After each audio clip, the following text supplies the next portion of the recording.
precept. Captain Shem, break it down to no meat left. Line upon line in the word, make you respect. History collegiate, when we teach it, brains reset. You listening to precept on precept. Captain Shem, break it down to no meat left. Line upon line, the word make you respect. History collegiate, when we teach it. You listening to precept on precept. Captain Shem, break it down to no meat left. Line upon line in the word, make you respect. History collegiate, when we teach it, brains reset. You listening to precept on precept. Captain Shem, break it down to no meat left. Line upon line, the word make you respect. History collegiate, when we teach it. You listening to precept on precept. Captain Shem, break it down to no meat left. Line upon line in the word, make you respect. History collegiate, when we teach it, brains reset. You listening to precept on precept. Hey, shalom, Israel, Most High in Christ, bless, shalom.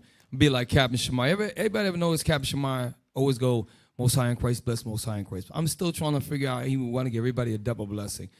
I'm Captain Shem. Welcome to Precept Upon Precepts. We are your host, Captain Shem. Officer Matt. Officer Mikael. Officer Micah. So look, before we get into tonight's show, we are going to go straight away to our Watchman Report with Officer Micah, and then we're going to get into the show. Take it away, Officer Micah. Watchman Report.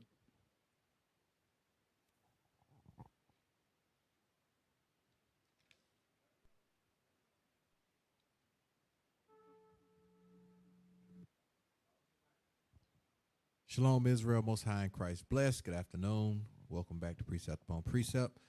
Hey, let's go ahead and, my brother's shirt look nice over here. All praises. Let's go ahead and get to these articles. Should look better than mine. All praises. Let's roll. Kremlin official reveals what it would take for Russia to use nuclear weapons. So, yeah, I know, right? They just like, yeah, look. Not nothing. They just letting America know, look, it's on our mind. So, let's make sure we repent and we getting right and keeping these commandments. That's right. Next article, please. Embarrassing losses are making Russian forces very cautious around one of Putin's most prized military outposts. So they losing, and they talking about nukes. So let's just make sure we stand in the commandments. All right. Next article, please. Biden orders proportionate, deliberate airstrikes on Iran-backed militia in Syria, Pentagon says. So they still bomb. While Jake over here wearing bonnets in school, Biden is bombing the hell out of Syria. So, With Iran-backed Syria. yes, The same Iran where they killed the leader. Yes, Somalia. Damn. Yeah. So the white Atlanta cop who killed a black man in a Wendy's parking lot won't face charges. The law is slack and they hold themselves not guilty. And that concludes the Watchman Report.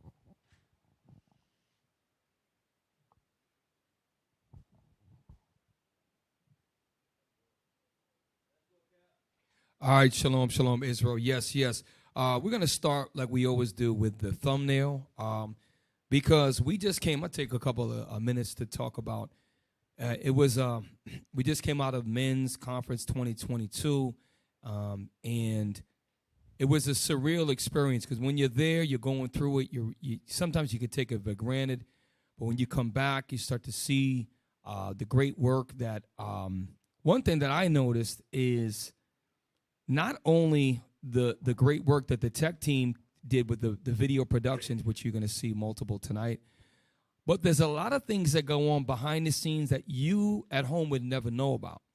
For example, without me sharing very little information, the security there was incredible. There were layers of security, I'll leave it at that, who were constantly vigilant and on guard and making sure that the leadership, the brothers, and everybody else was safe. Okay, it was eyes on deck, head on a swivel, and it was done all very professionally. That was behind the scenes. Then there was a Then there was a whole room, like a doggone, like a FBI huge room full of tech guys that weren't even in the main men's conference that were behind the scenes grinding. it almost looked like a movie production. And it's just, that's what goes on behind the scenes at IUIC. Like, y'all don't, and I'm just giving you general information. Everybody knows that. But we are evolving to the point where there is, like in Esau's military, and the same thing with the Chilean military, same thing with the Greece military, same thing whatever. They have different what they call military occupation specialties. For example, you'll have a 0311, which is an infantryman. Then you'll have a clerk, which does administrative work.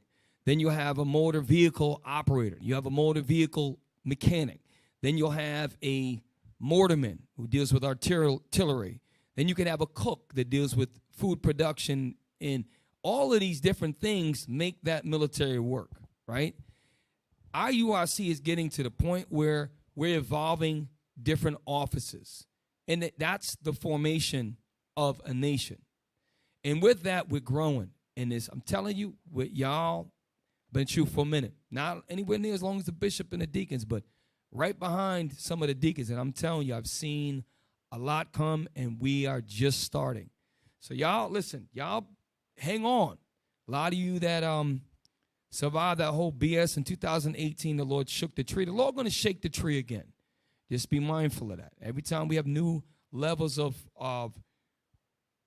milestones, what we do, the Lord send demons in, shake it up to see who's really going to be about it. So now let's get to the thumbnail. I like this thumbnail. It's a nice thumbnail. Check this out. So let me first start by saying this. So when I look at this thumbnail, this is what I see. All right. I see a man to the front, to the left side. A mighty warrior of Israel who faced death right in the eyes and overcame it. And even in the midst of him going through his trial, I'll keep it just very general, he was more concerned about the men under him and how they were doing. And I witnessed it. And that's why IUIC is what we're doing is because we have the man who is helping to guide the nation of Israel at IUIC has gone through many a trial and overcame because he cares about the people that are around him. And that's why before anybody called him that, he was always programmed in my phone as general for many, many years because that's a real leader. And when I look behind him, I see men that are striving to be like Bishop, because Bishop has taught us to be like our forefathers. Then behind them, I see a bunch of brothers in a royal color, purple and gold, all in the same mind and the same spirit. And so the title of tonight's show, I'm not going to rush, is After Men's Conference, Rejuvenated, Rededicated. And that's what we're talking about tonight. We have to be rejuvenated, which we were. At men's conference, we're going to talk about it. And then we have to talk about the fact that we still have a whole hell of a lot of problems all around us. We have to be rededicated because we have a whole nother year that we've got to deal with evil, slander, hatred, and all the things that come along with being Christ-like, the real Christ-like. So those of you who are at men's conference, y'all just soak this in because, we got great men, great men that are leading by example. Give me Acts 14:22 real quick, and we can take this slide off. So we want to be rejuvenated. We want to be rededicated because we just getting started, y'all. We just getting started. Acts 14:22. Yes, sir. The book of Acts, chapter 14, verse 22. Yep. Confirming the souls of the disciples. Because in order to confirm something, the souls of the disciples, a confirmation has to happen. And the disciples of Christ are going to go through the things that Christ went through. Christ went through many trials, just like Paul did, just like Peter did. You're going to get confirmed in this truth. Some of you are going to have problems that you're going to have to overcome. Some of you really don't even understand you're in this truth until you face adversity. And I pray that you got the strength to stick around. Read on. And exhorting them to continue in the faith. And that's why, like I said in the beginning of the show, you know, hold that real quick. There's a scripture where Paul says, I was all things to all men. And I don't know where it's in. It's in the book of the small letters. And I can't remember where it is. All things to all men. It just came to me just now. Find that and read the rest of Acts 14. It might be in Acts. Acts 14:22. Yes, sir. And that we must, through much tribulation. And that we must, as the disciples who are confirmed, we must through much tribulation. Read on. Enter into the kingdom of God. So in order to enter to a kingdom of the Most High, we are going to have our souls confirmed. And that confirmation process comes with tribulation. It comes with trials. It comes with going through things. And you brothers that are going to be with us, you're going to stay with us, you're going to go, the Most High is going to touch you. He's going to put you through things. My advice to you is to be patient and endure your trial. Don't run. Don't run. Be there for the next 20, Lord will life last 23 men's conference.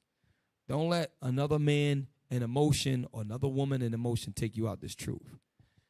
You got that? Yes, sir. 1 Corinthians chapter 9 and verse 19. All praises. So this is 1 Corinthians chapter 9, verse 19. Start at verse 1. Verse 1. Am I not an apostle? Uh-huh. Am I not free? Uh-huh. Have I not seen Jesus Christ our Lord? Yep. Are not ye my work in the Lord? So it's just talking about apostles and work in the Lord. Now jump the verse, where was it, 9:19? It's 22. But let's go to 21. So I started at 1, where to jump to 21. Yes, sir. Verse 21. To them that are without law, as without law, being not without law to God, but under the law to Christ, that I might gain them that are without law. Now he's speaking back and during that time between the Jews and Gentiles. When you're reading, he goes on throughout his letters and talks about them who are without law, are talking about like Cornelius, right? The northern kingdom. But how do we relate that today? Because there's a lot of our people in the Christian church that truly believe that they're doing the right thing, but they're without the laws of God. They don't think they got to keep the commandments. Read on. Verse 22. To the weak became I as weak. So Paul said to the weak, he got on their level and became as weak. Read on. That I might gain the weak. I am made all things to all men. Because that's what you're going to find. A good leader is going to know how to become all things to all men. And I could tell you, just from being around our Bishop Nathaniel, the brother is all things to all men. He knows what to say to you and what you need to hear when you need to hear it. That's a real leader. And he has hard conversations with people. That's what real leaders do. You see your men around you, you need them to grow, you got to stimulate growth. And that's what a general does. That's what a real leader does. Makes people around him better. All right? And I want to strive to be like our bishop, Bishop Yawasab, Bishop Kanai, Deacon Asaph. These are mighty men of the Lord that guide us in the spirit. So I'm just coming on, just letting you know that the reason why you saw a men's conference like that is because when these men started out with, they had a couple of people. They had the same core values back then as they do now.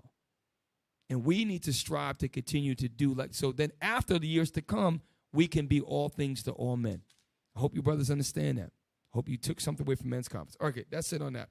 Now, I'm going to work in reverse. I want to talk about the highlights, and then we're going to get back to reality in the problems. Get me, I'm going to start with video number 4. So many of you might have heard of, there was a famous Caucasian rapper named Eminem, Slim Shady, who actually hijacked black people's music to the point, listen, it's 40 years, nobody give a damn about no white rapper. White rapper is counterproductive. It doesn't make any sense. Rap is to escape oppression. Eminem don't have to rap. He can make money doing other things. He's white. I don't give a damn where the hell he's from. Any white rapper for that matter. I don't give a damn if you grew up around black. That don't mean nothing. Okay? The point is, 8 Mile is known for Eminem.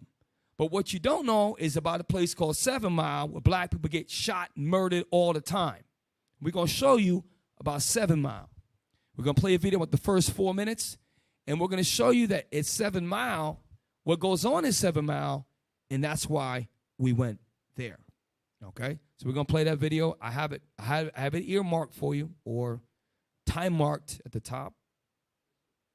So when you're ready to play it.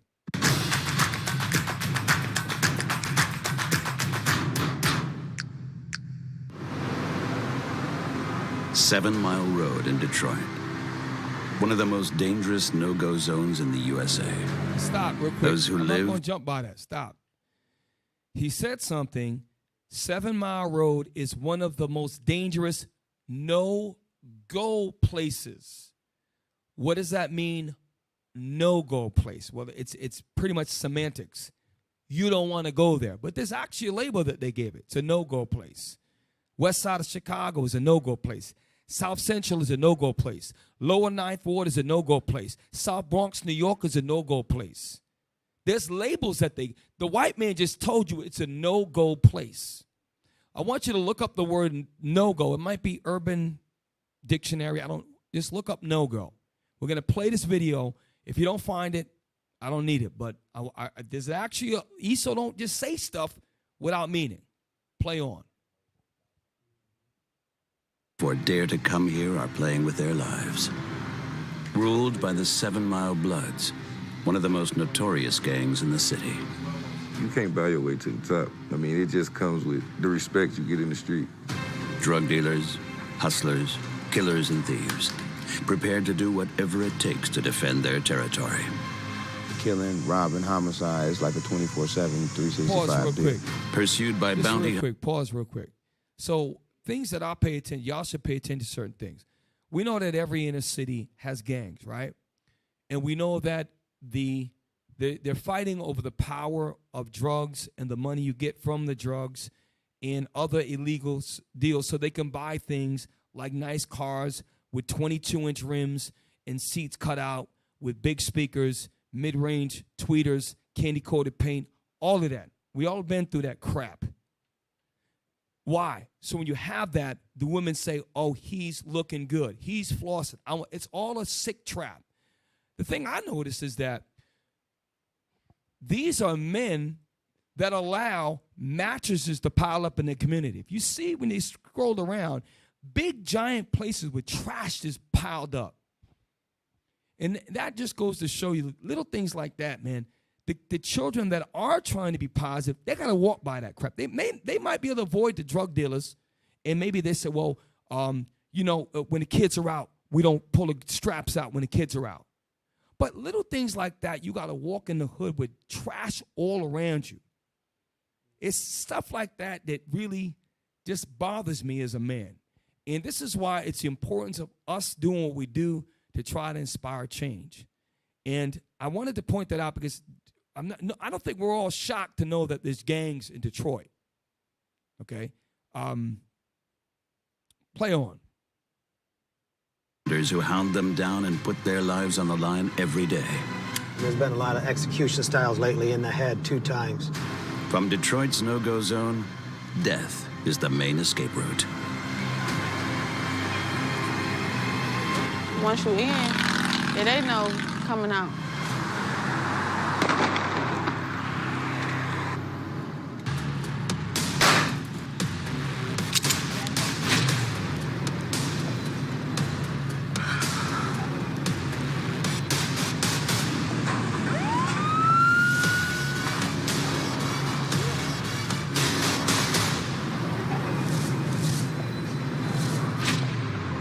Detroit. So now, they mentioned no-go zones, and I wanted to bring that out before they mentioned that because no-go zones are places, and guess what?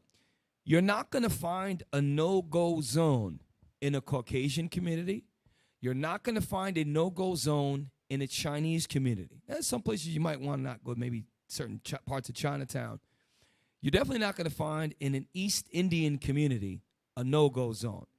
This is how you know, KNOW, that we are the Israelites. And this is why when we show later on the emotional impact we made, because a lot of these black women we're going to show in a minute, and brothers, this is just what they've become accustomed to. We just kill each other, just the way black people are. That's why our job is so doggone important. So whatever office you have in IUIC, whether you're IT, security, kitchen team, commander pro, whatever you're doing, do the best you can in that office, because every office works together like the spiritual military we are to produce a nation that's going to be projected out to our people visually to do what? Get them to change. I'm telling you, this was powerful. A lot of us in this room, including myself, we take for granted what we did.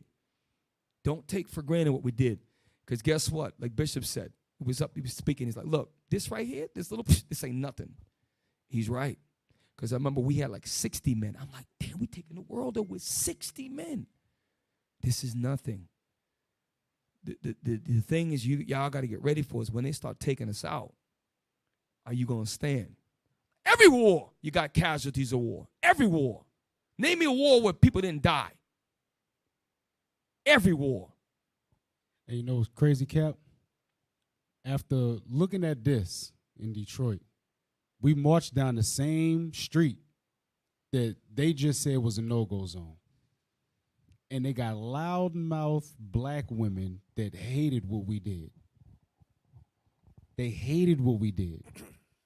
And they showed it all. I seen it all on social media. They hated seeing black men do what we did. What we doing is making an impact. That Babylonian-minded person, man or woman, they feeling that pressure. They feeling it just like Esau feeling it. So all praise to the Lord we did that. And the thing is, the no-go zone, but you know who does go to the no-go zone?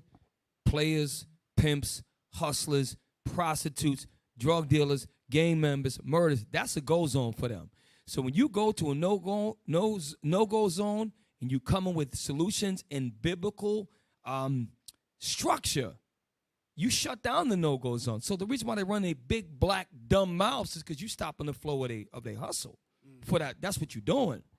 But what you're going to realize is that the righteous, we bold. We bolder than you. We bolder than you because we got a whole fleet with us. You can't see them. Now, let's get to it because I already realized it's 10:06 already. Yeah, pull up that. Yeah, please. No-go. What is a no-go zone?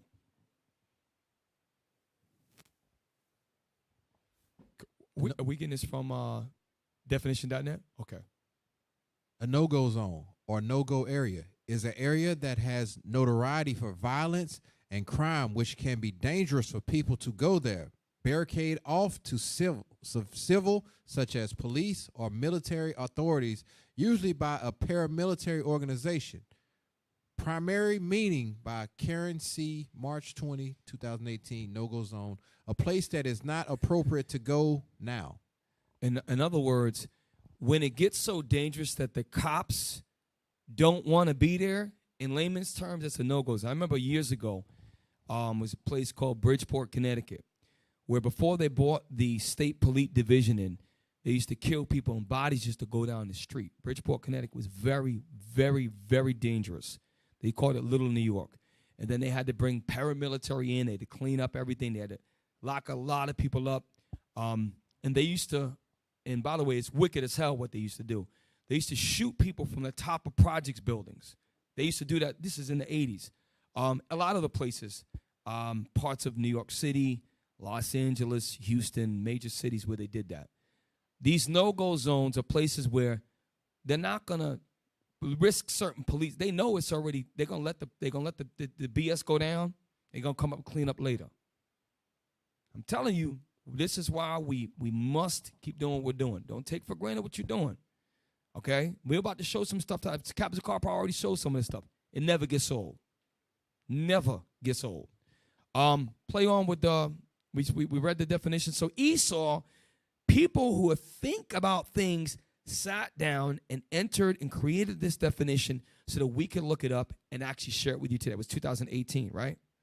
So Esau already knows what's going on. That's why at the Patient Saints Radio, Captain Ezra brought out that the green lights are places that are hardwired and monitored directly to police stations or police, rooms where they survey things, all right? All of that's there. They had the same thing in Albuquerque, New Mexico. We couldn't figure it out. McDonald's, Albuquerque was the hood. They was walking around with strapped security guards, regular ones, doing friggin' fire watch around, like rounds. Walk around at McDonald's in Albuquerque. It's all over. Hey, Cap, they did the same thing in Suriname. Wow. We was sitting there, me and the captains, we was sitting there, was eating. Dude walks up, Captain's first, like, hey, man, look at that. I'm like, yeah, dude just passed. He had a big, huge rifle and was walking down the street with it. He was the security for that restaurant. Walking up and down the street, locked and loaded with a full rifle in his hand, out in the public. And nobody was saying nothing because they know that presence is needed. They know that. Black people, crazy. Black people respect fear. Yep. Let's play on with this. We're going to move on from this. We just want to show you that where we were at is a no-go zone. It's nothing nice. It's one of the worst places in the country. And the people that's behind this evil are lost Israelites who believe that there's no hope, so they turn to illegal activities to try to fulfill their desires, which is misguided covetousness. And it's all a bunch of sin. And the reason why is because the Christian churches have 100% failed black and brown people in this country. And that's why Brothers was motivated to come up with, I left this church and you should too. Okay? So let's go ahead and play the rest of the video. Detroit, Motown, once the engine that powered the American dream. But while the wealthier people escaped to the suburbs, the bitter reality inside the Motor City became all too apparent. The former heartland of the U.S. automobile industry is teetering on the edge of an abyss. Poverty, crime, decay. For years, Detroit has been considered one of the most dangerous cities in the USA, and especially infamous is 7 Mile Road. This is an area so tough that even the police only dare tread during the day. The violent crime rate. That's all I need. That's all I need.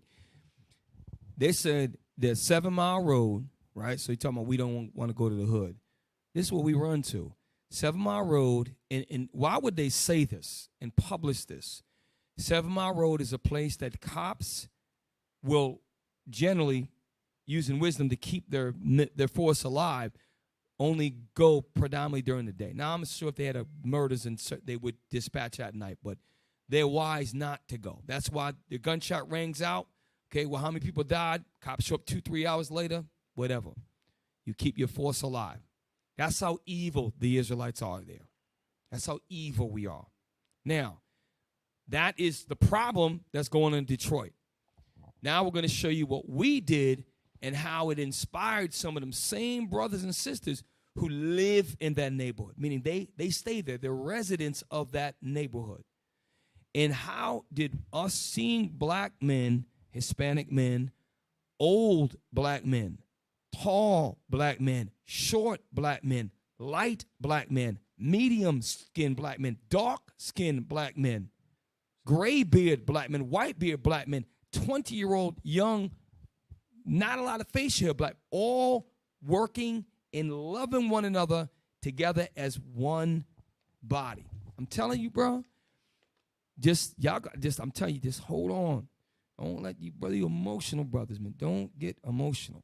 Correction comes, you niggas run. Stop. The hell are you going to be in an army? You're going to get corrected. A lot of you don't see yourselves as being in an army. This is a spiritual army on this side, on this side. All right? Play that video number. Now we're going to go to verse 5. No, I'm sorry. Let's go to verse 6 and then verse 7. Some of you probably seen this. I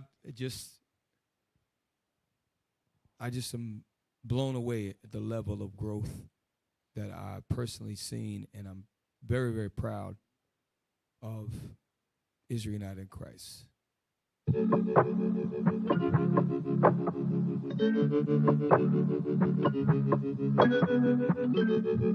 And just to show you real quick, all of these men are being checked in each day going in. And guess what? Nobody cussed nobody out. There was no drugs found. There was no fighting.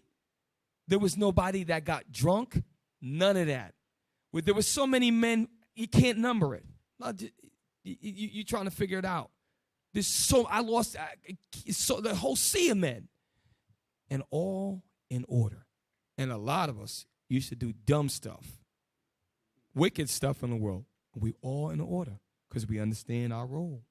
That it's bigger than just us. We're part of a nation that's rising from the dunghill, okay, of our captivity. We're rising out of it. Play on.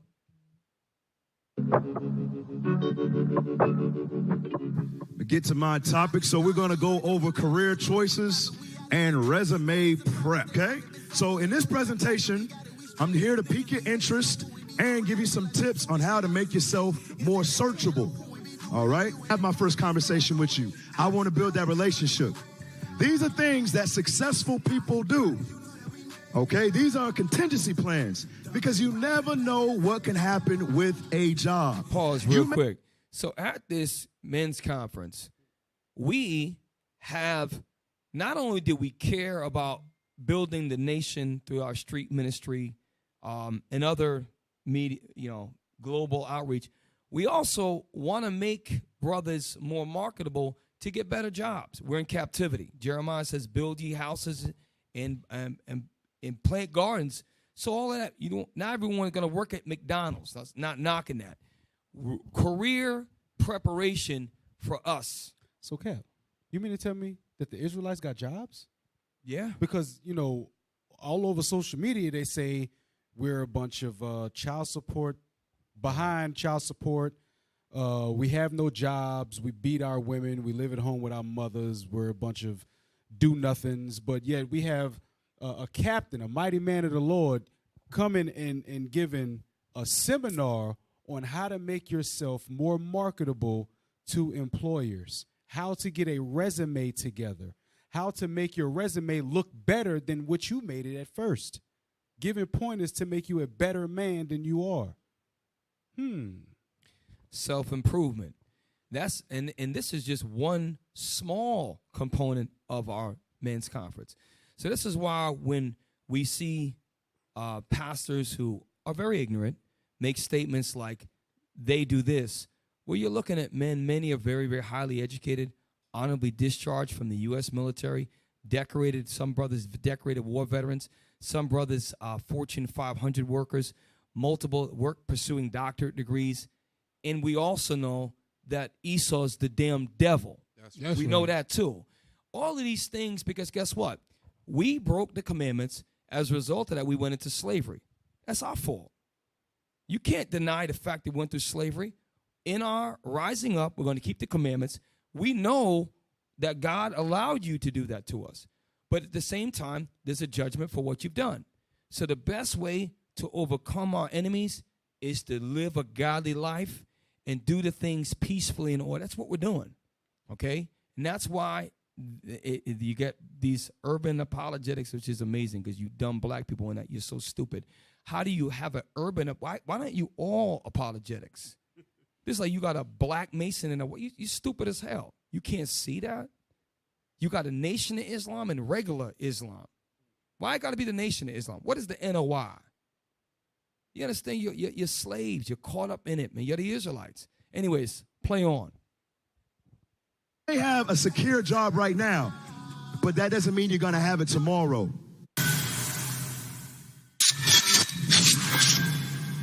So all praises, all praise. That was video number.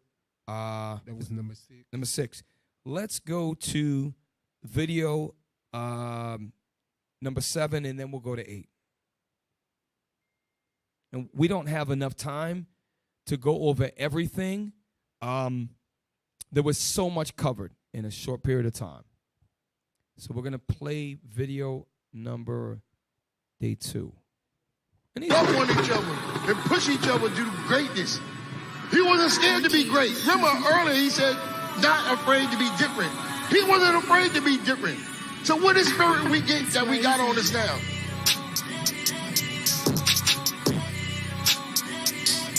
Everything is scriptural. Even in the music that we doing, everything is spiritual. Y'all gotta understand that. But we gotta support this. It's nation time, man. We doing. Pause it real quick. So a couple of things. The brother that was speaking at the beginning is a brother named, before he was Captain Hananiah, his name, he used to be called T. Hananiah. And what some of you don't know, that's my brother. Hananiah used to stutter to the point where something happened to him. He had to overcome a lot before he came to this truth. I'm not going to put his business out there. Hananiah used to stutter. And he did not want to be a reader. And you would never know. So that voice at the beginning you heard was a brother that I know personally has overcome things that the average man cannot overcome. And I'm blown away that how far this brother's come in the truth. He's a mighty brother. He sacrificed his whole existence to get up, move to a different part. And the brother is one of the most motivating brothers that I know. So there's stories behind this. Now, the next one is my brother Zakai. I was with Zakai in the Bronx camp for many years. Zakai is the manager, if you will, of Original Royalty Music, where we have many different artists. So many artists, I lose name of them. Officer Matthews is an artist, a decorated artist. We got many artists there. But guess what? This is just the beginning. That's why we make jokes, man, enough with the rap music already. Because rap is dominant. Wait till what you see it's gonna grow to different levels. My point is, Zakai, I remember we was around the room. It was just Zakai and was talking to the bishop and was getting ideas, and look what it's grown to. That's another small part of this nation of Israel. So we have resume building, we have Original Royalty Music, we have so many different things that's going on. Is that it on that? Play on. Spiritual, y'all gotta understand that. But we gotta support this. It's nation time, man. We doing a stepping. Precept book a part of my uniform, so it's part of my weapon. Ain't worried about you, we doing the work. IUIC, we repping. Pause. We take. I can't skip by my brother. I sat next to this man for many years, and I always look up to this brother since the very beginning. Deacon Yahshua. Let me tell you something about Deacon Yahshua. This brother handles stress like nobody I ever met. And he does so many different things behind the scenes that is not put out on Front Street, that for purposes of administrative, it doesn't need to be.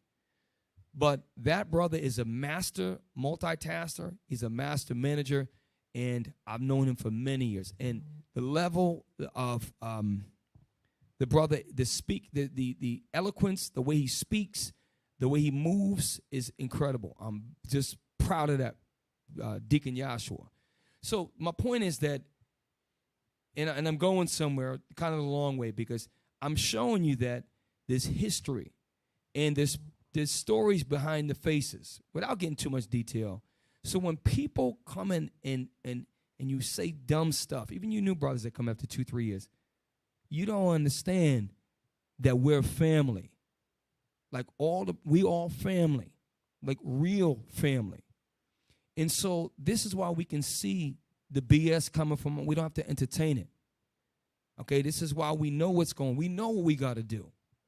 Okay, and we're going to continue to grow because we have great leaders who overcome trials and still build their men up while they're going. I'm telling you, you got to see it. Play on. We got one job. We ain't asking no questions. Hey, look, you want war with who? Digga, I done. Give me a boost. You know we came as one. Or they came in, we breaking it too. Now you can put that on the news. Apologetics, they getting the blues. It ain't no secret we Jews. They know our bishop, yeah, he got the... Real quick. So, I remember years and years ago, I got to tell a story. Years and years ago, the first brother that I met when I was in Connecticut, that I came to the door, I seen before, it was way before deacons, years before deacon, it was Lava. And the first thing that brother did is when I came in, he received me with the most positive reinforcement I ever seen. He said, bro, you don't worry about nothing. You in the right place. You just stay, hang on. Same way he is now is the same way he is back then. Motivate, motivate, motivate. Not afraid, okay? Deacon Laba, that is a real loyal brother. That a brother that's going to tell you the truth, even if you don't want to hear it. I've been cussed out many times. 99.99% of the time was 100% deserved. The point is that we're family. And this is why the leadership continues to grow and foster and develop men under them, because it's sincere. It's real. It's a family affair. Men who overcome trial after trial because we put our trust in God. It's a heavy. Play on. Apologetics, they getting the blues. It ain't no secret we Jews. They know our bishop, yeah, he got the juice. In the blink of an eye, our bodies gonna change. We keeping the laws. He told us hold fast, we ain't worried about names. We hitting them all. Tell your pastor he better stay in his lane, because we won't. Bishop, all praise to the Most High. I just said what I said about Bishop. Like I said, you brothers, man, who have the opportunity, just cherish the moments that you get a chance to be around bishops. I'll just say it like that. Some of you brothers, you don't want to sit in the hot seat. The hot seat is the seat of love that's going to force you to grow. A lot of you brothers are afraid of that. That's why a lot of brothers can't handle no pressure. Hey, Cal. No funny you say that. Remember when Bishop said, hey, let me come on down here. As soon as he did that, all the officers was next to me was like, oh, snap. Yeah. Oh, snap. Oh, snap. Oh, man, he going to call on me. I said, look, man, we all get that brain fog. When Bishop pointed at you, what's the answer right there? Your brain go, and you don't remember nothing that just happened. You forget it. You could be like, what's the law on a beard? And you,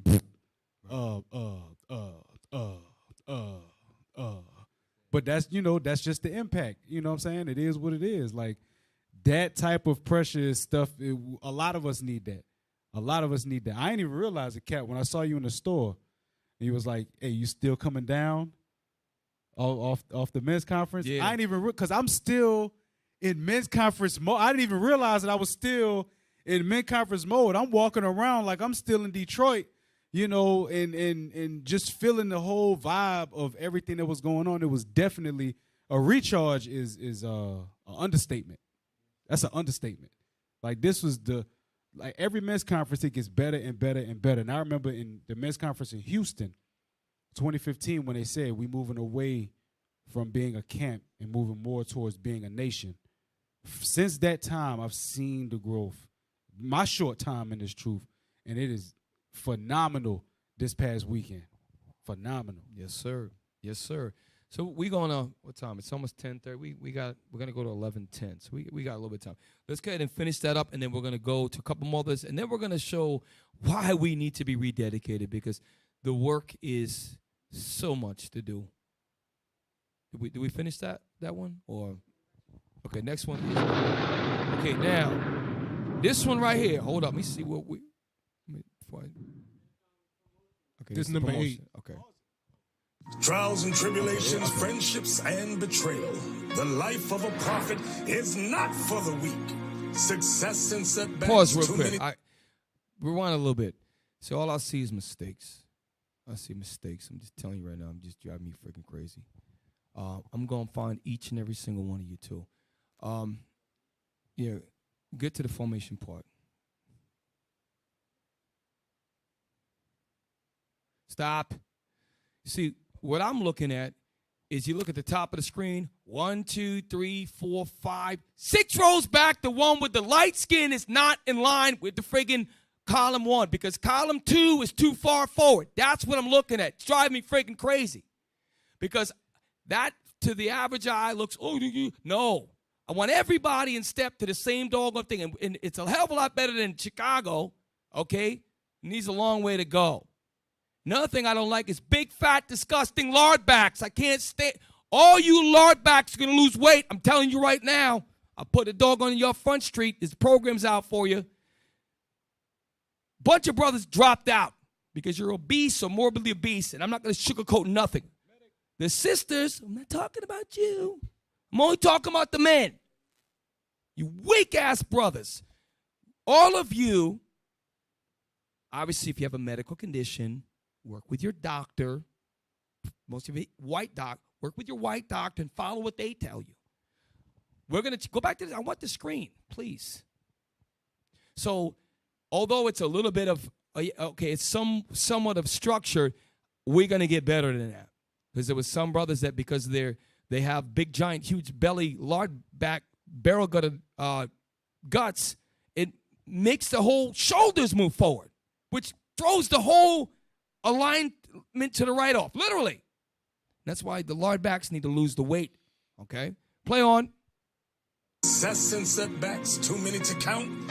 I've seen a lot come and I've seen a lot go. But there's one thing I've learned. No one man can do it alone. Season changing, we go harder. Barely get sleep, I hit the streets, I got my guard up. I know we probably did some things that we not proud of. That's why the Father had to leave us at the bottom. But I ain't tripping cause he got us. We on the mission time, ticking on that timer. Taking the kingdom, ain't no secret, bro, we got us. Look at this guy. Judah, look at it. Pause it. Judah walking all diddy bopping. I seen it. Judah, Chicago, I saw what you did. You short diddy bopping. I'm going to get you, man. The point is this. You can see him right there. He's diddy bopping because he's about 60 pounds. He's obese. I talked to him about it. We're going to, I look at mistakes. I look how we're going to strengthen. I want, Lord's will, the years to come, we get all of our overweight brothers, our obese, and our brothers who have eating disorders to lose the weight because it's going to help us as a nation to look better, to feel better about ourselves, and to be blameless. You're talking about people in the formation, a lot of your men look like they're unhealthy. Well, because a lot of them are. They're going to fix themselves. So we're going to work on that. We're going to work on this whole year. We're going to work on our marching because our marching is just, I just see nothing but mistakes. Overall, it's slight improvement. I'll give us that. We're going to get better and better, okay? The whole Bigfoot thing is a colossal friggin' technical nightmare, which we're going to fix. All in all, the effect on camera looks good, but we behind the scenes, us that's paying attention, we know we got to fix, okay? We know we got to fix it. We're going to fix it, too. All right, play on.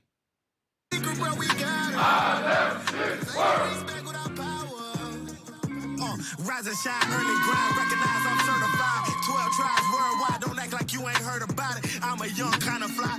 And all my brothers, he's strong in the Lord. He's strong, he's strong,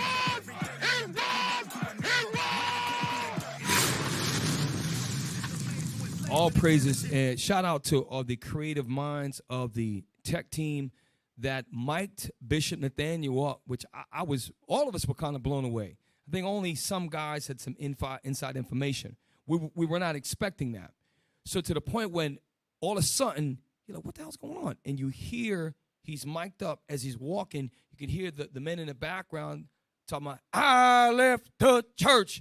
And the men were, and then you can hear Bishop crystal clear as you're standing right next to him. That's a level, that's people that care about production and the way people view that.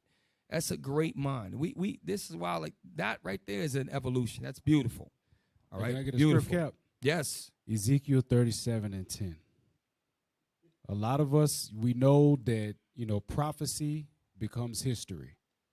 All right? Prophecy becomes history. When we read, it's stuff that happened. All right? That's why I love when Bishop broke down Revelations. He was going through World War I and World War II and showing how the scriptures was describing it. The prophet was describing everything that was going on. It was mind-blowing. But watch this. The book of Ezekiel, chapter 37, verse 10. So I prophesied as he commanded me, and the breath came into them, and they lived and stood upon their feet, an exceeding great army. Now, I know leadership say this a lot, but I believe this wholeheartedly. I think Ezekiel saw us because there ain't nobody else taken in the streets, city after city after city in large number, showing themselves to be an actual army. Because everybody that sees us in every single city, they always message us on the back end with the same, why are y'all so militant? Why do y'all have such military structure? What is this? What's going on with this? Is this in the Bible? Is this scriptural? Why are y'all so paramilitary type? They see that we are army. And yeah, we know this is spiritual in Ezekiel 37, but guess what? We physically representing what the army of the Lord is going to look like. And I think he didn't say purple and gold because it would have probably went to our head. But still, we are that army Ezekiel saw. Point blank period. I don't care what nobody say. That was us. We was right there. Lord's will we all endure to the end. You read the scripture? Then you read it? You read it? Okay. Yeah, All praise. So look, that's it for that video. I want number 5. Now, number 5 is I'm going to tell you something. The hardest dude, you watch this video and you just let your guard down for a minute. I'm telling you, because what happens is these sisters and these brothers have seen so much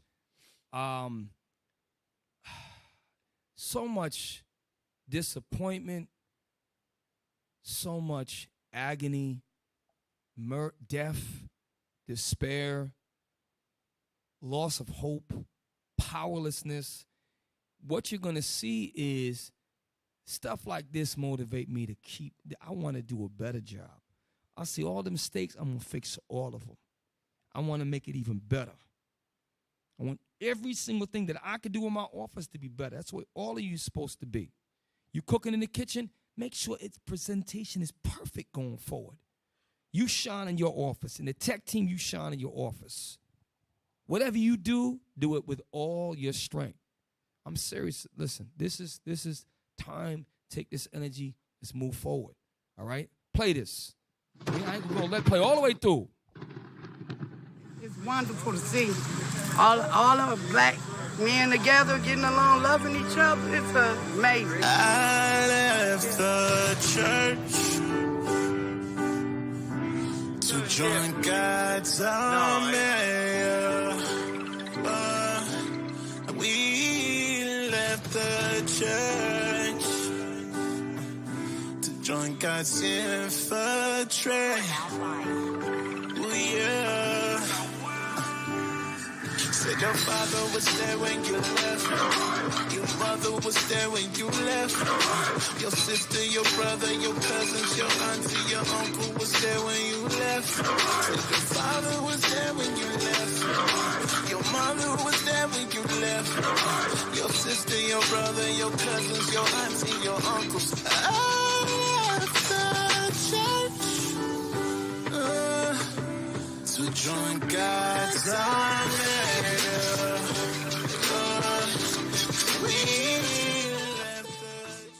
All right, we're gonna play it again. I'm gonna point a couple things out. And the spirit in them sisters is like, it's like, damn, we got something. We really are not a lost cause.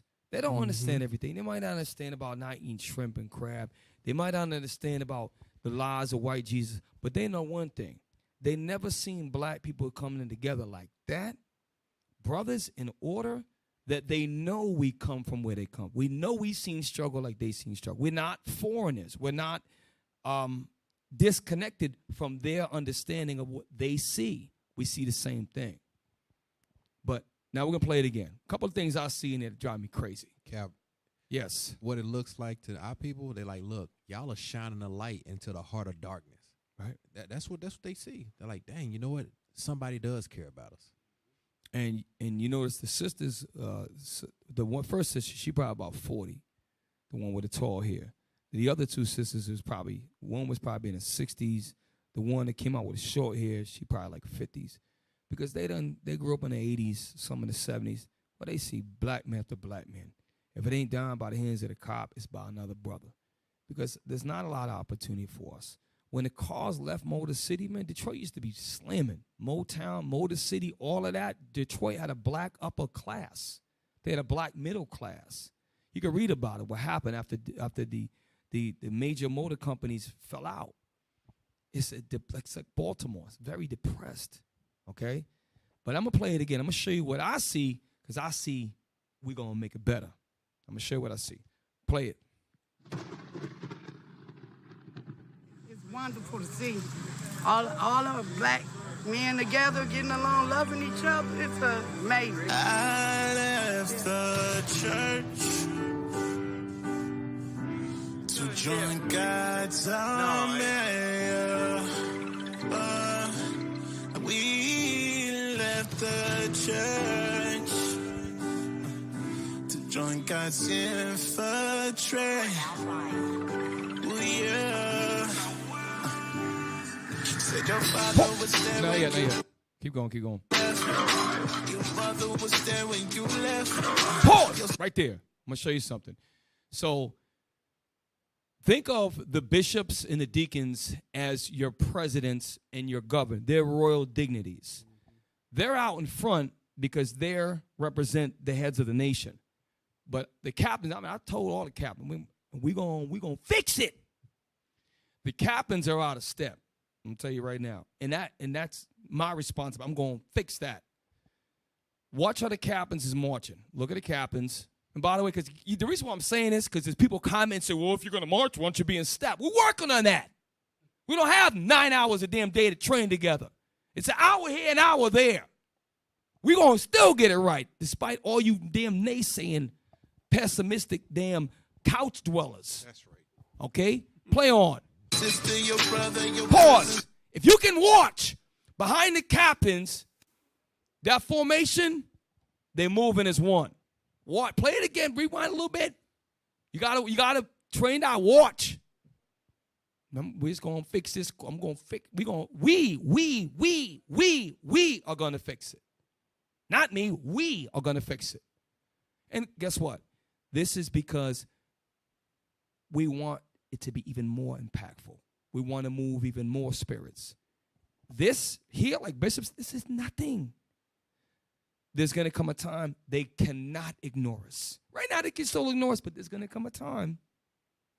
There's going to be certain journalists and certain media outlets, they're going to have independency. They're not going to ignore us. They're not going to be able to.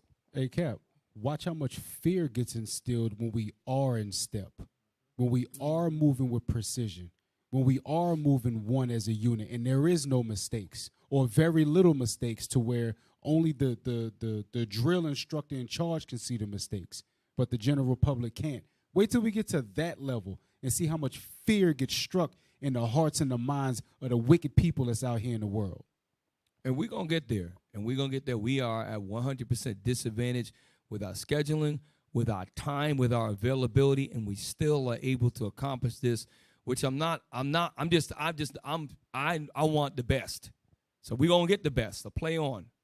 Pause right there. So you can see the captain's heads are moving, the shoulders are moving all side to side, and behind them, and this is going to be corrected. This is something that it's me straining now, but behind them, play. Your brother, your cousins, your auntie, your because behind them, uncle, they're all staying. For example, one of the thing that I was very impressed with, the brother that sings this song was wonderful, because it's to keep time.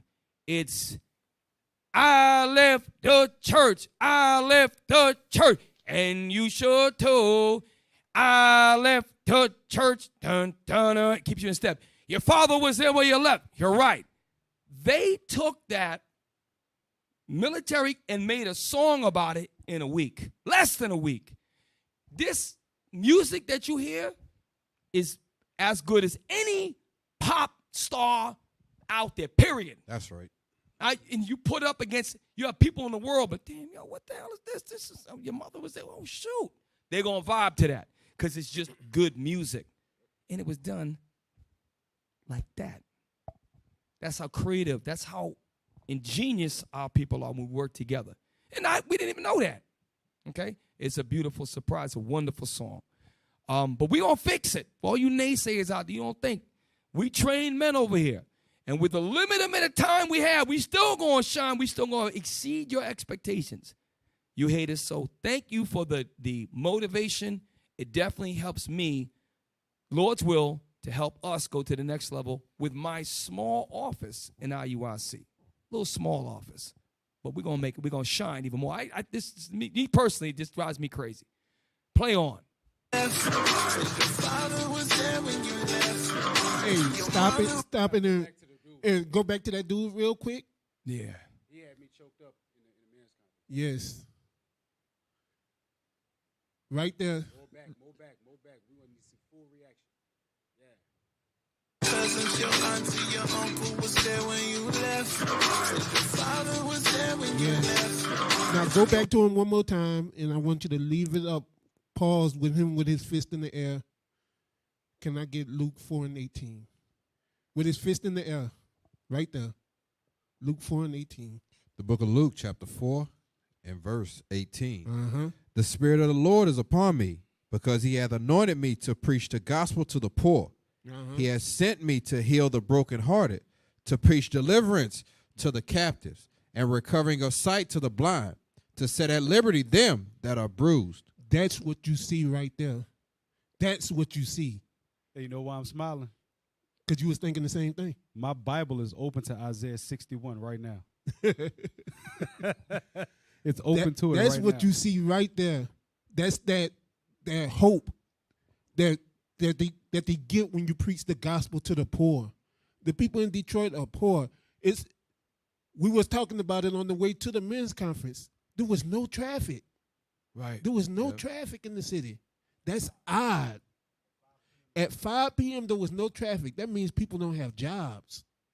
Because 5 p.m. is rush hour anywhere in the world. And that was Thursday and Friday. We noticed it.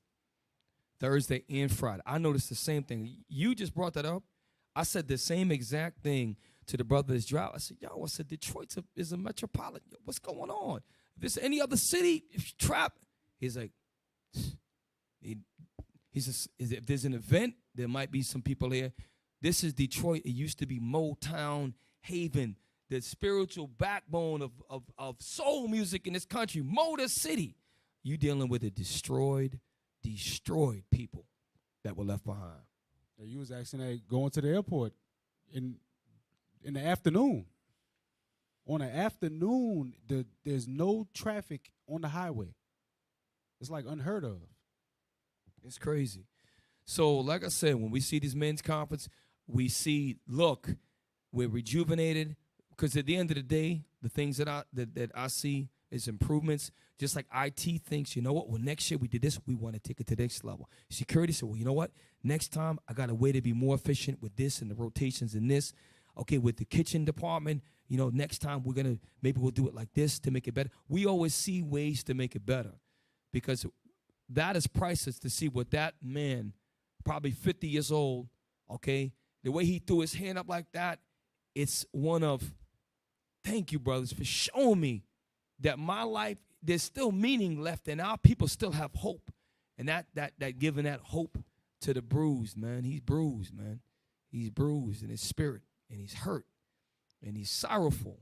And just by doing it, and that's why them sisters was crying.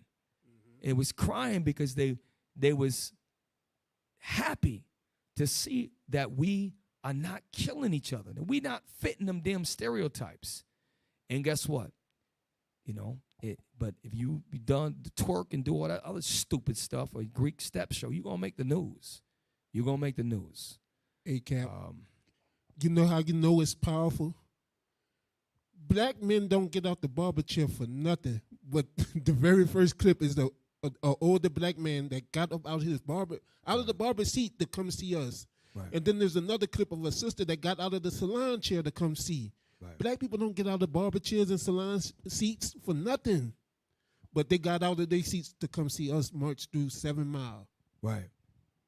Because, the things that we're saying, the things that we say in formation is not, it has meaning. Like, I left the church and you should too. That Christian church, they've been lying to you. We speak what we've been through. We tell a story. Some of us used to sell drugs, not no more, okay? Howdy, howdy, howdy, ho. This man kingdom is about to go. These are things that are songs of redemption and repentance and motivate us, because it's an extension of the gospel, just like the music is an extension of the gospel. Might not be quoting an exact scripture, but it's still speaking the truth to our people.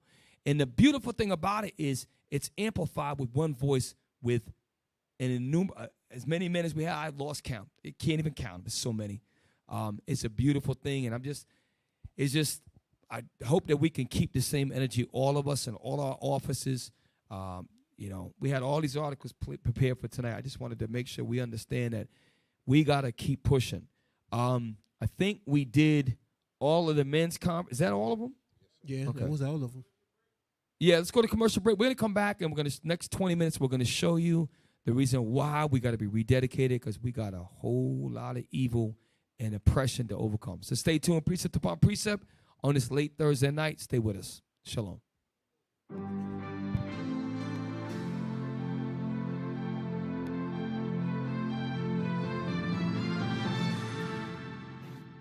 It's IUIC TV for me. It's IUIC TV for me. Yo, witness reverse iconoclasm, painting pictures based off lost scriptures you couldn't fathom. Come time travel through ages of biblical pages, black images from the creations and revelations, creating black art that's abstract through holy contact to show on the Shalom, Israel. This is Bishop Nathaniel. I want you to know that you can view all our Sabbath classes live on IUIC TV. That's right, I said on IUIC TV. Download the app today.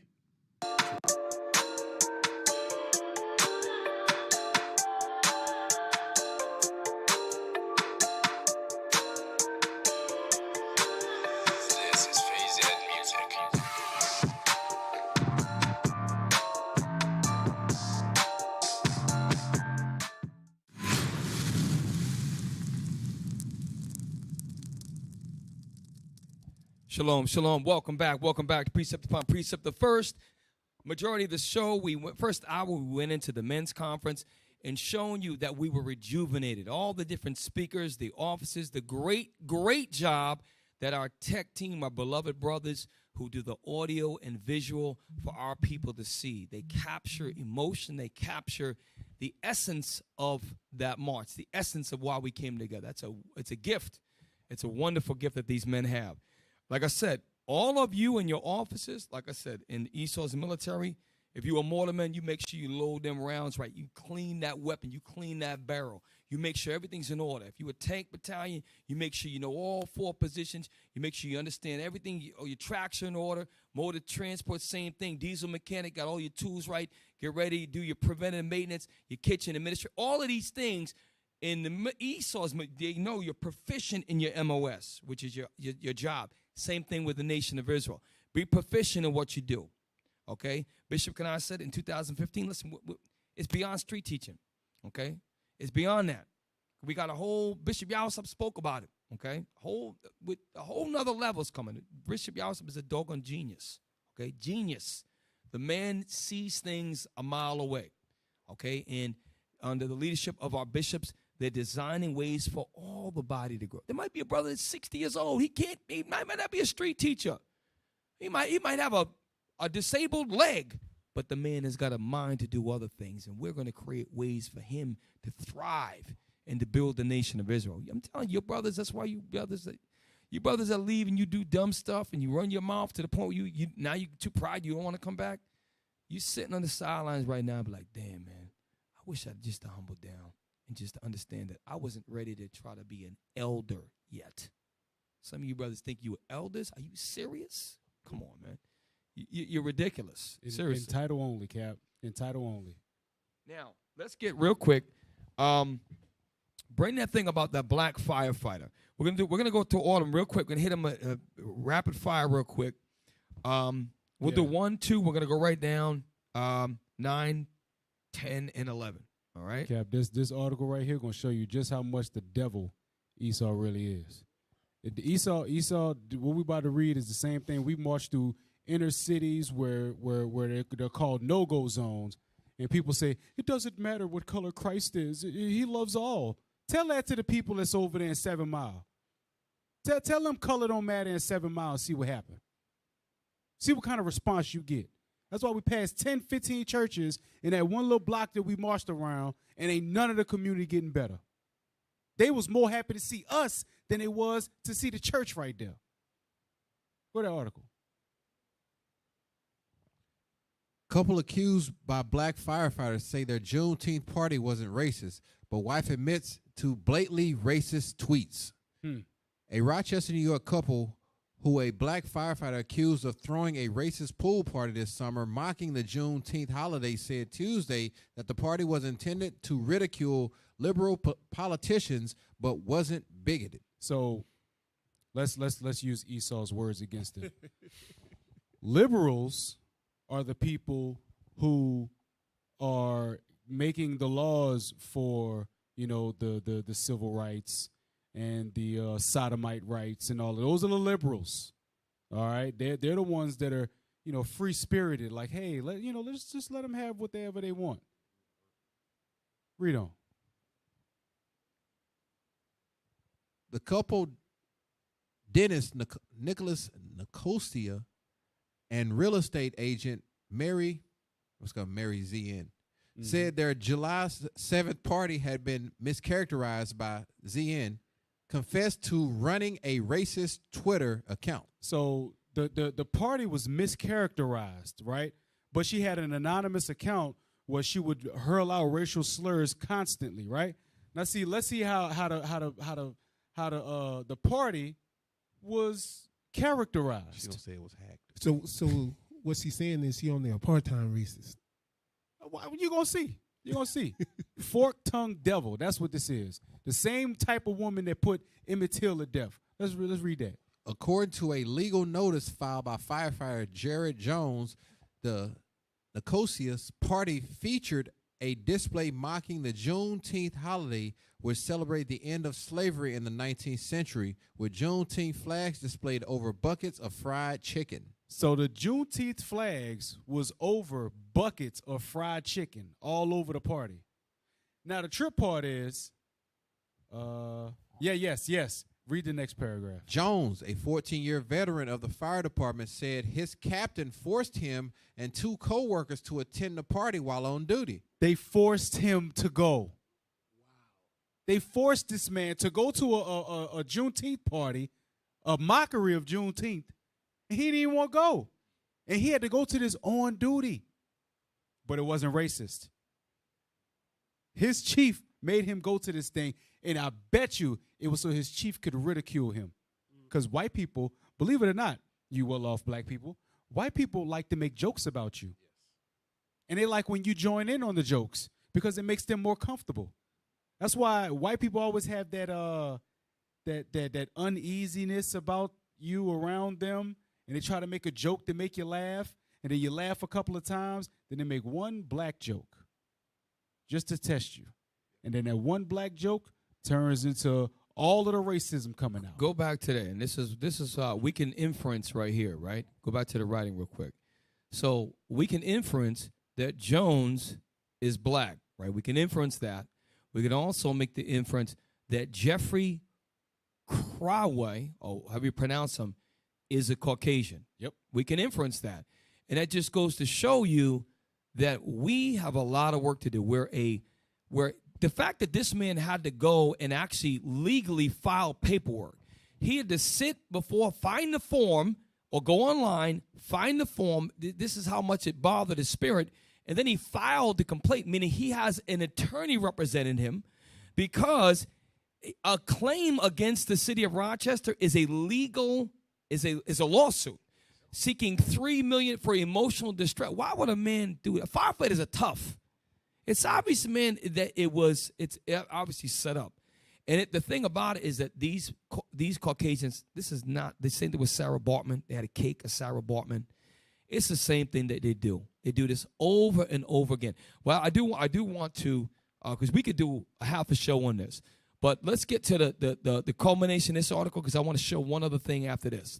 Oh, that was it, Cap. That was it? That was it, because the rest of the article just goes into how the Edomite wife of the guy, the dentist, His wife, you know, she admitted that, you know, she ran racist Twitter things. She posted racist stuff online, and she did her heartfelt apology to the black community and anyone who was offended or might have been offended by her words on social media.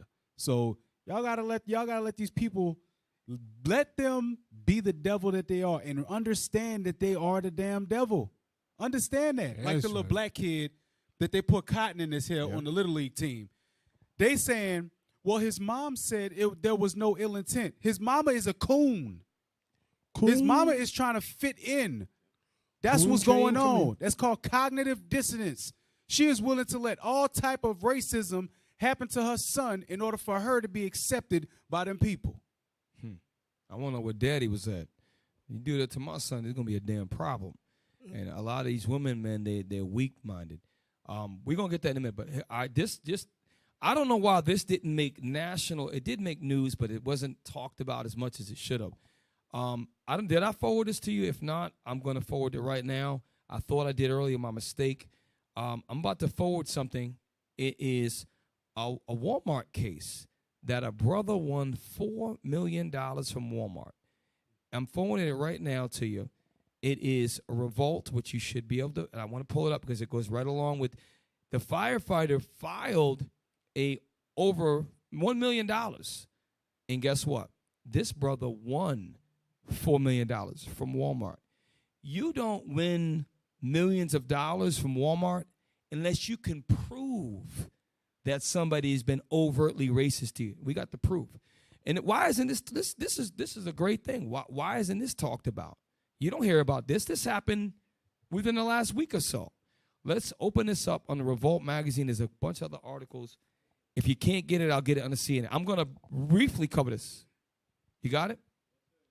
So, all right. So, we don't need to subscribe, do we? Okay. Go ahead and read that. Oregon Walmart ordered to pay black man $4.4 million in racial profiling lawsuit. So that means a judge, when you get an order to pay, that's a judgment in a court of law. They were judged to $4.4 million. How come this is not all over the news? How come this is not being circulated all over? And you think that this is just happening to this one brother?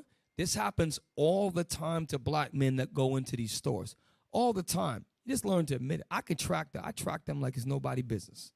I know how to track people that track me. I know how to track people. You can start to see things.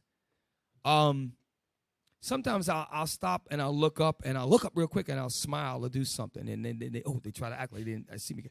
You can do that. I don't know if any of you brothers ever done that before. Just walk upright and you're going to be okay. Let's read it. We're going to get it right on. Yes, sir. An Oregon Walmart has been ordered to pay up after a Portland area man says he was racially profiled by a store officer, the Seattle Times reports. So this wasn't just reported in this pro-black revolt. This was the Seattle Times reported this as well. Read on. A jury in Monmouth County ruled in favor of Michael Magnum after he filed a lawsuit against Walmart alleging that he was harassed by a store officer for shopping while black. Now, hold up. So if he was awarded in a judgment by a judge for $4.4 million, alleging that shopping while black, it is a real thing. It is a curse. Just like it's a curse that a firefighter has to go to a party and he's being under order to go. Maybe they was being, we have to have fire security there. And then so he can be embarrassed and ridiculed. And then now this man stood up for himself. When you read the article for yourself, he won. He's being awarded. So what about all the other dozens and hundreds of brothers who just get so fed up, and then what they'll do is they'll call the cops, and they're actually in the right because they get emotional, then the cops arrest them. It happened. This is why we need God's laws. We are under a curse, and we need to be saved from our enemies when you read in Luke chapter 1. That's why that brother in the march was standing up. He had his left hand. He was like this, right? Because he is on the receiving end of things like this. Just like a firefighter does his job. He's a civil serviceman. He protects people's lives. A 14-year veteran. I mean, he made his tenure, 14 years, and you got to suffer this crap? Okay, so this is what happens to our people. Go back to the article. We're going to move on. The grocery store giant was ordered to pay $4.4 million in damages. Additionally, Magnum said he felt disrespected and embarrassed after a security officer at the Wood Village Walmart watched him and attempted to falsely accuse him of making threats before ultimately calling the police. What probably happened is he knew he was being watched. And like, why you keep following me around? Stop following me around. He probably got tired, got out of work. And then the guy, and you'll find out later that this same guy had falsely accused other people. And that's why Walmart, you think Walmart can't get out of a lawsuit? They got boxed in on this one. Scroll down a little bit.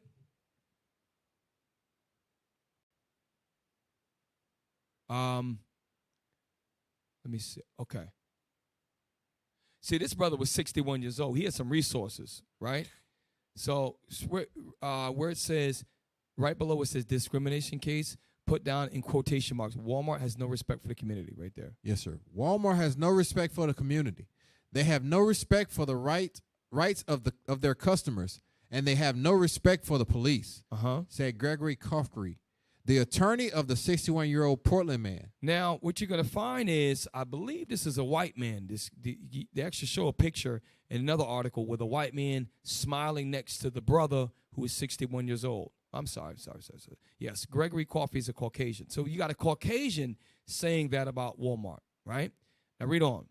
The jurors, they awarded every nickel we asked for. Right, because it was clearly without a shadow of a doubt that he was the victim of a crime called shopping while black.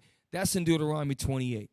Curse when thou comest in, curse no matter what you could be the man 61 years old, probably he's a senior citizen, probably just shopping. He was actually looking for a bulb for a refrigerator, some part. So you got to look around the store and you might be searching for a little bit. The security, you obviously see a man, he's 61 years old. You know, he has a little bit more, and they do that all the time to 25, 28, 30-year-old black men who don't have resources, who are emotional, and he's probably used to getting away with calling the cops and having them get him locked up off a false accusation. But this guy, he had a little bit more sense. Scroll down. I want to move on, but so y'all read that for yourself. Here's the point: this is why we have work to do, because it doesn't matter if you are successful or how affluent you are. It doesn't matter if you're a 14-year firefighter. We are under the curses, and we have a lot of work to do. Now, get the we don't have time to get to this other thing. Oh gosh, that's good. Get me the last one. Show me that a box of guns, number 9 and number 10. Go to 10 first. 10 first. I'm going to show you, and the whole point of this is, do you think the FedEx driver would have made the mistake in a suburban white community? That's my point. That's the thing. Okay, it was a mistake, right? Beverly Hills. Right. So show the map real quick. All right. Or you can put an article up first if it's easier. Then we can go back to the map. Whatever is easier. We get ready to wind down. It's already 11:06. Get me Deuteronomy chapter 28 while we wait. Deuteronomy 28. I'm sorry. Yeah, Deuteronomy 28. And look at verse, is it 16 I want? No.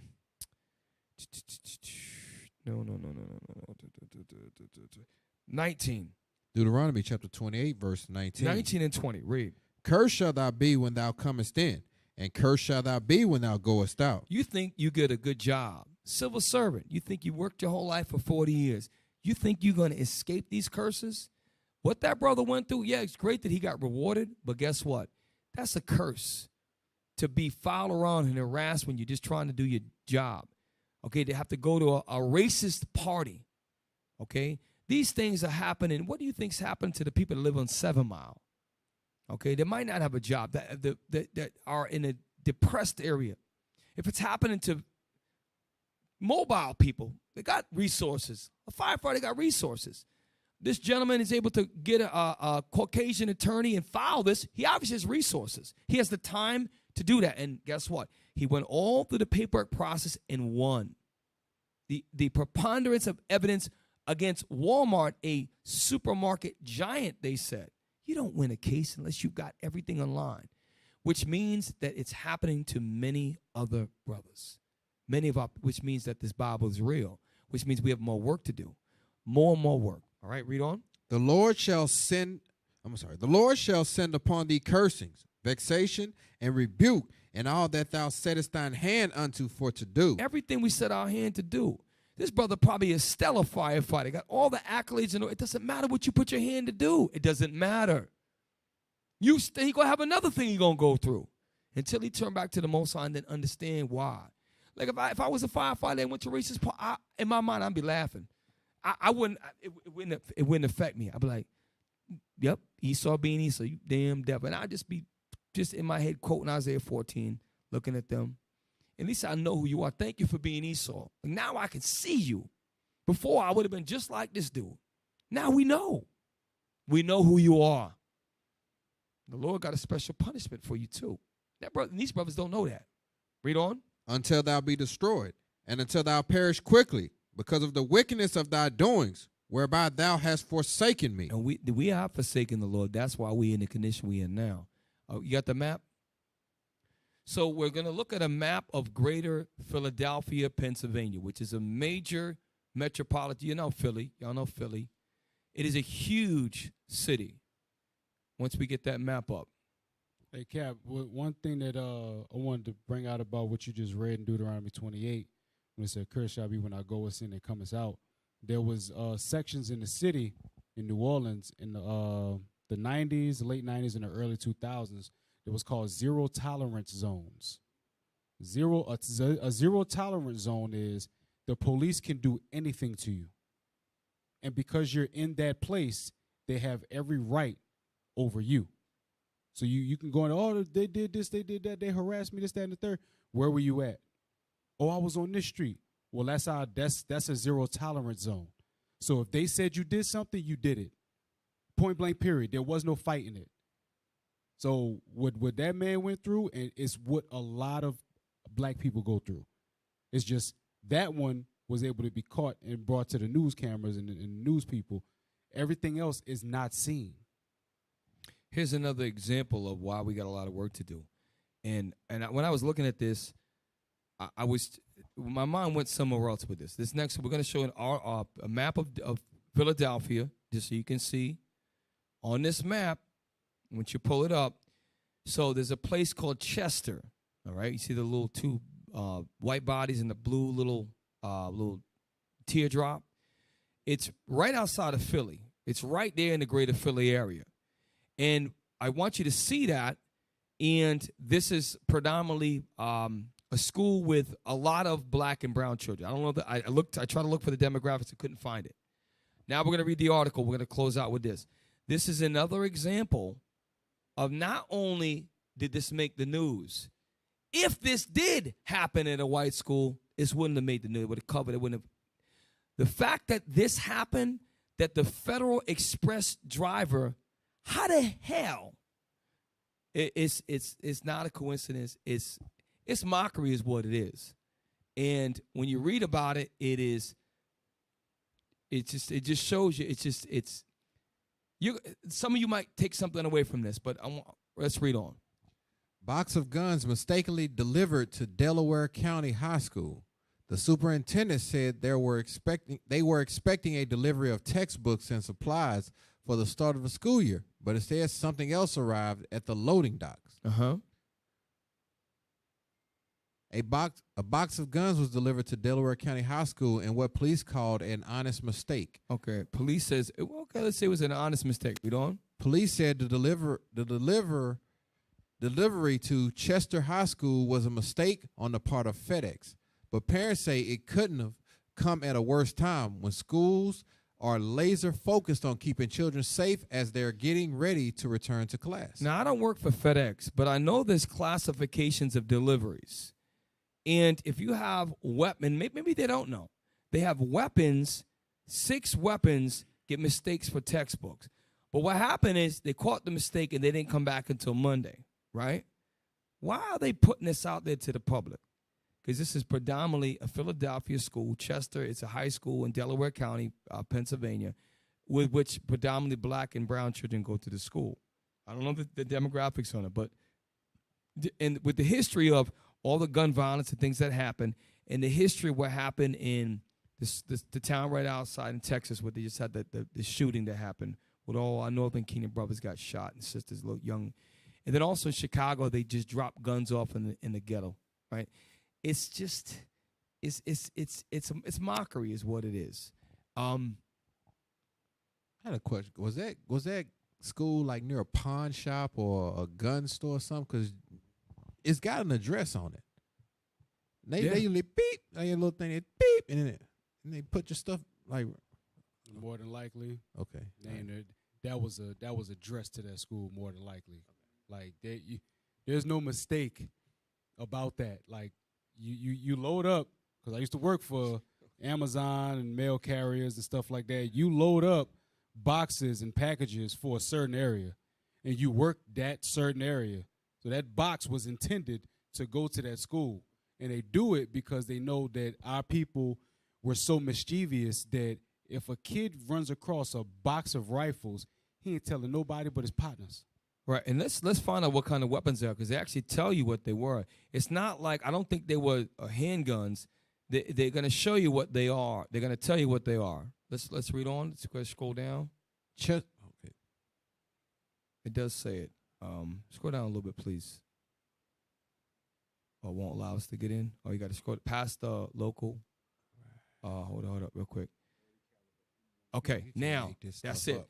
Read there, please. The Chester Police Department said they found the guns were 30 caliber M1 rifles. I don't need to know about caliber. I don't need to know about M1. A rifle is in a big box. Let's just go off that very basic premise.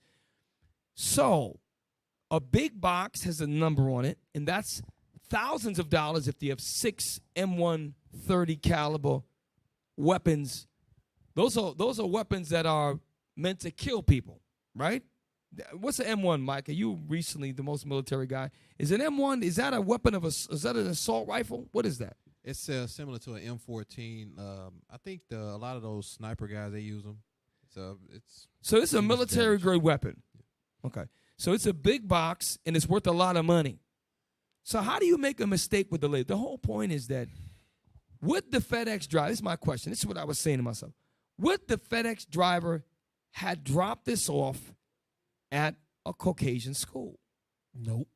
And the answer is, we know it's no.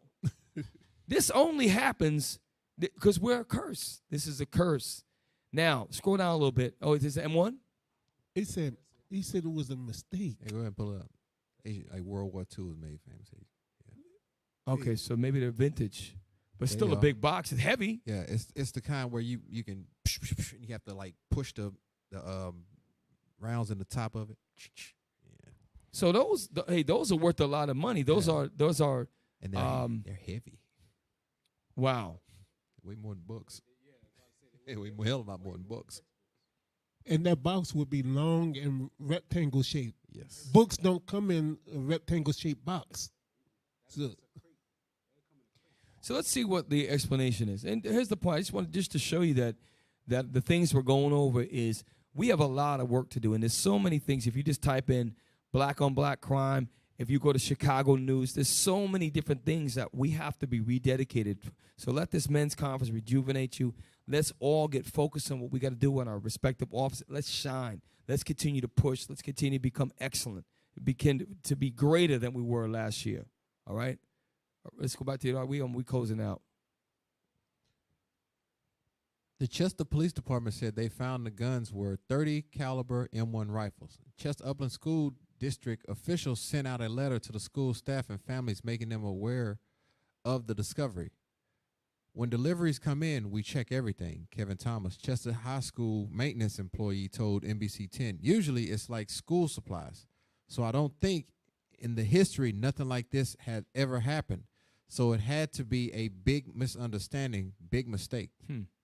Chester Police Commissioner Steve Gretzky said the box was not addressed to the school or even to a property in the city of Chester. Rather, it had been addressed to an auto repair shop in Broading, Chester Township, to an avid gun collector. So the guy, it's amazing. So they're saying it's a mistake. They're blaming it on the driver is what they're doing. Well, they said that we covered it. We had the tag. Like Officer Mason, the tag was on there. And now it's a mistake. The point is that this doesn't happen in other communities. That's the point. We just to get you the point. We're under the curses of God. So that's it. Look, it's 11:15. We get ready to close out, y'all. Let's go back to the what is it called? I'm tired, y'all. The thumbnail. Let's go back to that thumbnail, and let's take a look at all the things that happen in our community that we continue to struggle with, and let this be motivation. Like I said, all of us together, one mind, one spirit, one step, one mission. Gather the 12 tribes, rejuvenated. But now we got to be rededicated because there's so much work we got to do. The laborers are few. The harvest is plenty. The laborers are few. We got to push. So with that, Israel, we're going to get ready to sign off. We got some, what we got to do? Hey, look, if y'all want to continue to see shows like this, give alms. Give alms. Y'all can give alms to your local school by donating via PayPal or at your local school's alms box. If you want to donate to this show, you can donate to this show via PayPal at iuic.neworleans@israelunited.org. Also, make sure y'all donate to the Booster Club. You can donate to the Booster Club at iuic.fundraising@israelunite.org. And if you want to join the Booster Club, you can send an email to iuic.fundraising@israelunite.org requesting membership.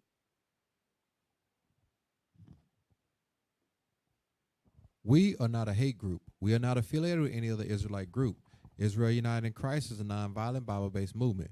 We do not advocate or condone any acts of violence against any race, ethnicity, or gender. We advise that if anyone hears or knows of any plots to cause harm to anyone or to break the laws of the land, you must contact the proper authorities to bring awareness to any possible threat as stated in Leviticus chapter 5, verse 1. All praise to the Most High. Thanks for staying with us. I know it's late. Precept upon precept. Listen, let's rejuvenate. Let's recharge our batteries. Let's move forward. We got a lot of work to do. We want to make the next men's conference even better, even more epic. It's a 20-year anniversary of IUIC. We got to keep pushing. Y'all brothers have been with us for a long time. Endure. Fight the good fight. It's going to be a battle. You're going to have trials and tribulations. Just endure. So with that, we are your hosts. I'm Captain Shem. Officer Matthew. Officer Mikael. Officer Micah. And with that, we say shalom. Shalom. You listening to Precept on Precept. Captain Shem break it down to no meat left. Line upon line in the word, make you respect. History collegiate when we teach it, brains reset. You listening to Precept on Precept. Captain Shem break it down to no meat left.